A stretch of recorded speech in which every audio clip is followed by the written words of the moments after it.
The New York Times wrote another fluff piece on corporate media this week.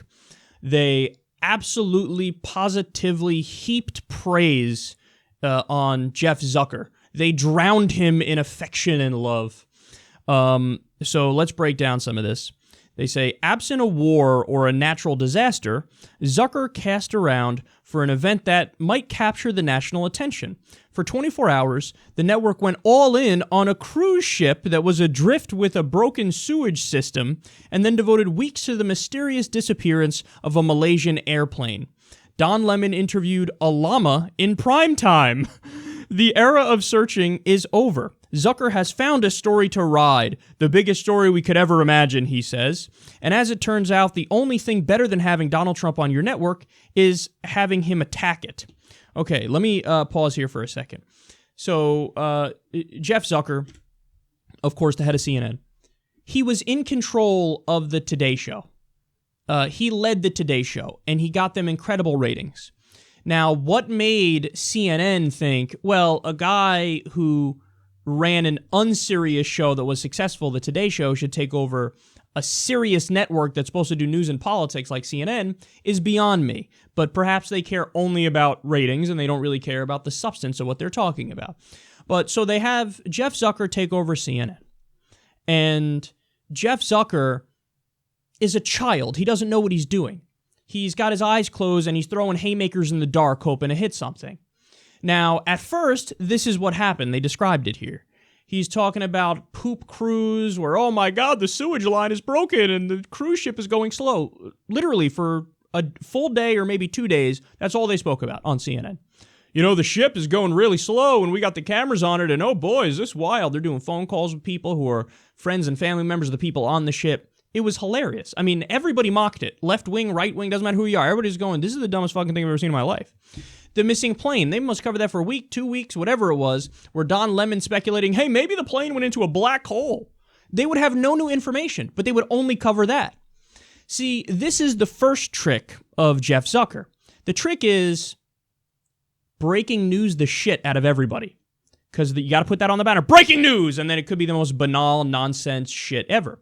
Because what they found is, it's a fact that CNN is the number one place people go for breaking news.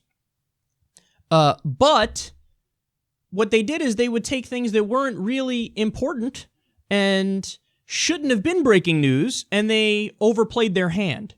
So, for example, one of the things they put was, breaking news, the Titanic sank 102 years ago today.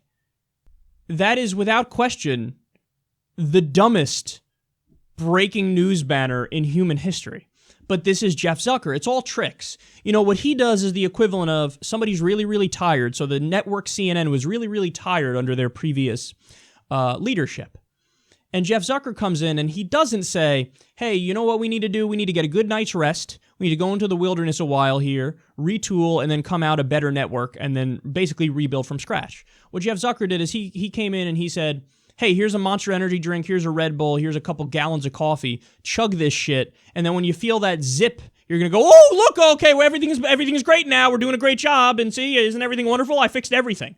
No, you didn't. What you're doing is fake. Those are fake good ratings. When you're breaking news, nothing happened. So that was his first trick. Now, then he moved on to his second trick when that failed. Okay, we had the election. They gave billions and billions and billions of dollars in free media to Donald Trump. Hillary Clinton got like half the coverage Donald Trump did, and everybody knows I despise Hillary Clinton. Okay, so this isn't a defense of Hillary Clinton as much as it's to say the coverage was disproportionate.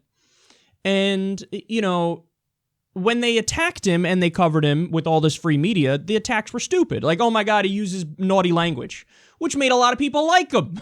Because they go, oh, look, he's like me. He's a regular guy. He's saying fuck you to the establishment seemingly, even though he is the epitome of the establishment now that he's president. But they would use shitty arguments against him. They would cover him nonstop. Of course, Bernie Sanders, they would rather show an empty Trump podium than a Bernie Sanders speech. So this was his second trick. Hype up Trump, cover him nonstop, and it's all PC outrage coverage and just to try to get eyeballs. So now let's continue and see where it goes from here. They say, far from hurting CNN, Trump's war against it has amounted to a form of product placement. Earned media, you could say. giving its anchors and correspondents starring roles in the ongoing political drama, turning them into camera-ready warriors for the First Amendment. Zucker has not shied away from the conflict, which has been reassuring, even inspiring to his staff. I hate to sound like a fanboy, but he's the best boss I've ever had, Tapper, a former senior White House correspondent at ABC News, told me. It has also been good for business. Last year, CNN's average daytime audience was up more than 50%, and its primetime audience 70%. The network earned nearly $1 billion. All right, let me pause there. This is one of the main reasons why this article and all the other fluff pieces on Jeff Zucker are so incredibly disingenuous. They're bragging about an increase of 50% to 70% in ratings during the election. Guess what? Literally every political show in the world on every platform is up at least that amount. At least Secular Talk was up way more than that. Why? Because it's an election, you fuckface. How do you not get that people are going to tune in and watch more news and politics during an election? But they make it seem like they all put it on Jeff Zucker, like, Jeff Zucker, genius. If it wasn't for him at CNN, it would have, the ratings wouldn't have gone up at all during an election, and the craziest election of any of our lifetimes. Okay, if Jeff Zucker wasn't there, there's a chance that the coverage went up 100%. So, how do they not? That basic fact is overlooked in the article, and it might be on purpose, because they're just doing fluff pieces for their other friends in corporate media. That's what this is. So that is so misleading. Oh, Jeff Zucker saved the network 50% to 100% to 70% increase. If I was the head of the network, it would have been a 400% increase. Are you kidding me? There's nothing to brag about. It was an election, and the craziest election ever, and they're bragging about a 50 to 70% increase. Everybody in news and politics had their numbers increase, and most of us probably more than that. Okay, more.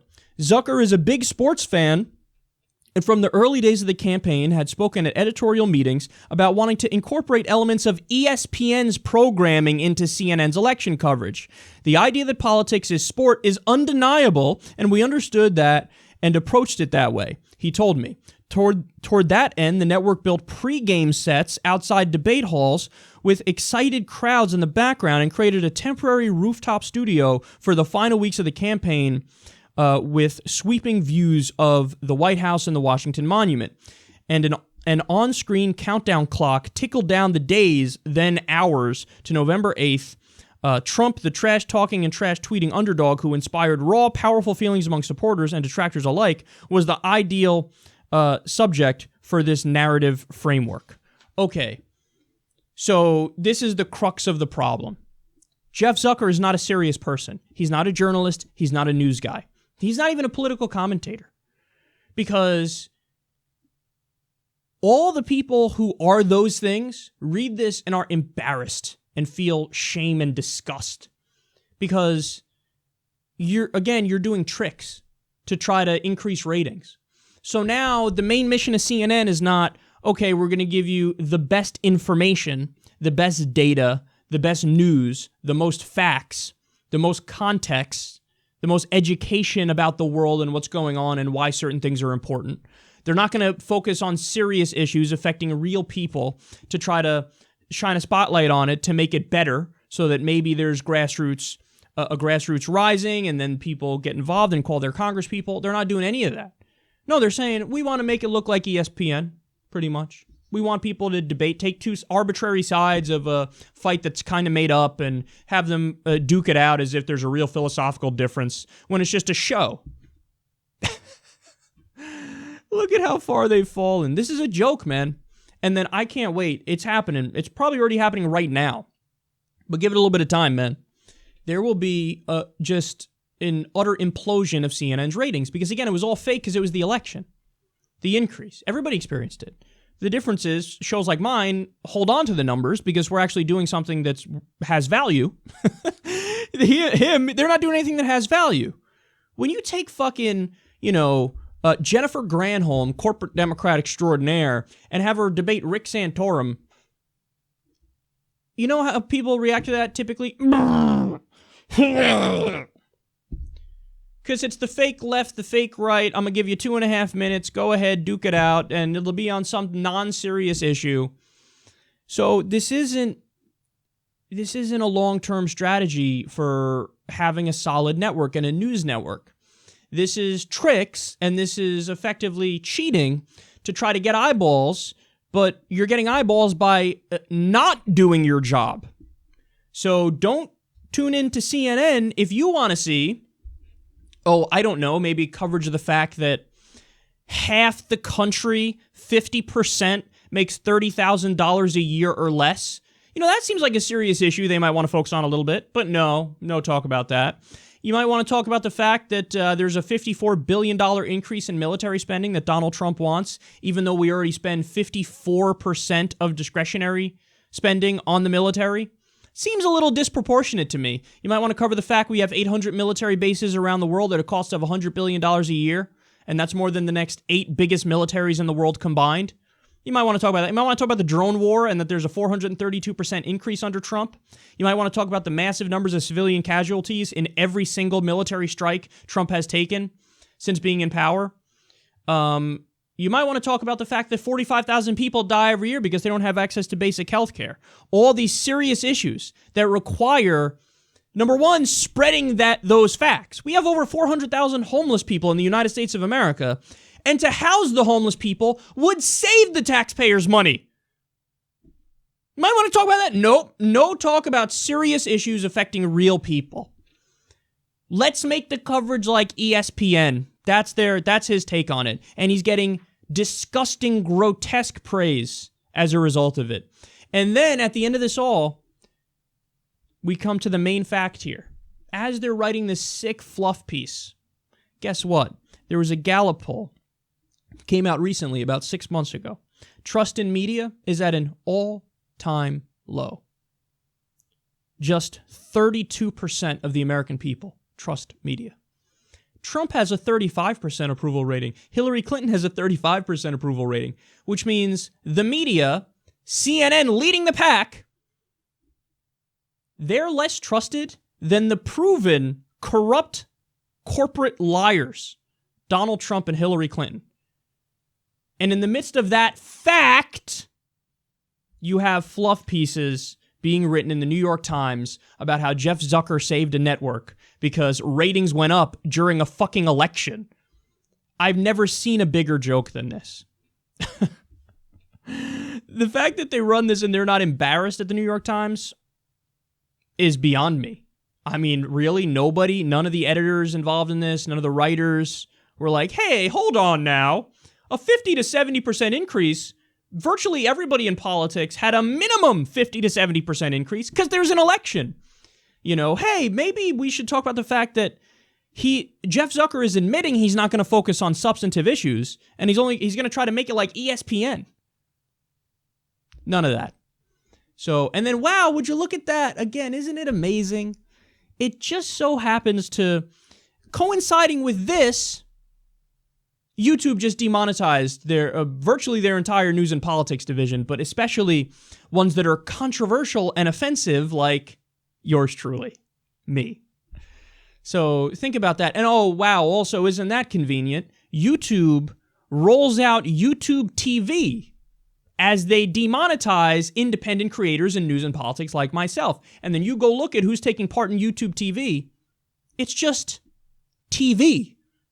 So YouTube comes up with this new thing. Oh my God, it's so great. It's free. It's open. You got independent creators. They offer something new. People flee TV. They unplug and they come to YouTube and they go to the internet. And then YouTube, the geniuses running it, go, yeah, I got an idea. How about we turn ourselves into TV? I'm not kidding. Go look at who's part of YouTube TV. It's all just TV. So people went from TV to go to YouTube, and then YouTube goes, how about we fuck over all the independent content creators and make ourselves TV again?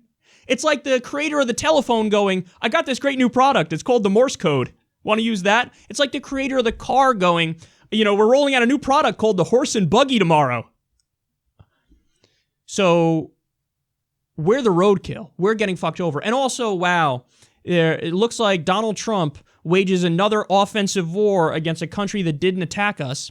The media fawns over it, as you've seen. 0 articles critical of it, 18 in favor of it, according to Fairness and Accuracy in Media, in reporting, Adam Johnson. Wall-to-wall positive coverage. Brian William, the missiles are beautiful. Fareed Zakaria, he became president today. Wall-to-wall positive coverage of an offensive war against a country that didn't attack us. And again, at the same time, defund, demonetize, kneecap, independent, free media that tells you the truth. Like myself, like David Pakman, like Jimmy Dore, like all of us. So the main way we're funding the show now, patreon.com/seculartalk. Patreon.com/seculartalk. We're going to fight back against all this, man. Are you kidding me? I ain't going anywhere. We're going to fight and we're going to fight and we're going to fight and we're not going to bend our will. We're not going to filter or censor our coverage or tweak it or change anything. We're going to be right here. So the funding is a little different. We get it $2 a month from you lovely people, which works out to about $0.01 per video. Fine by me. You want to go ahead and kneecap us, YouTube? Well, we have other ways of making it work. So patreon.com/seculartalk, and also use our Amazon link. And I'm technically, according to the Amazon terms of service, I'm not allowed to tell you to bookmark it. But I'm leaving this portion of my commentary blank so you can assume what I'm telling you to do. So use our Amazon link if you already shop on Amazon. If you don't shop on Amazon, don't worry. But if you shop on Amazon, use our link and help out if you can. Patreon.com/seculartalk. Because I can't tell you how infuriated I get reading articles like this in the New York Times, which basically are blowing Jeff Zucker for the horrific job that he's done, taking a hatchet to the face of news and data and information and politics and what's supposed to be objective empirical coverage.